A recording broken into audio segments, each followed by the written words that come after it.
duolarning ijobat bo'lishligining asosiy sabablaridan bu istig'for aytib yurishligi kerak.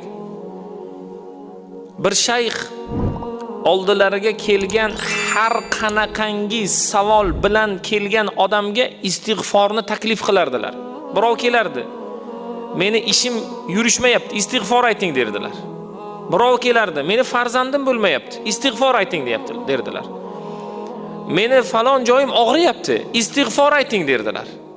Kim qaysi masala va mushkila bilan kelsa, unga faqat istig'forni tavsiya berardilar. Haqiqatda mana shu tavsiyalari manfaatli bo'lardi, unga foyda berardi. Haqiqatda Alloh subhanahu va taolo bandaga istig'forni taqdir qilsa va istig'forini qabul qilsa, darddan, g'amdan Alloh taoloning o'zi u bandani forig' qilib qo'yadi.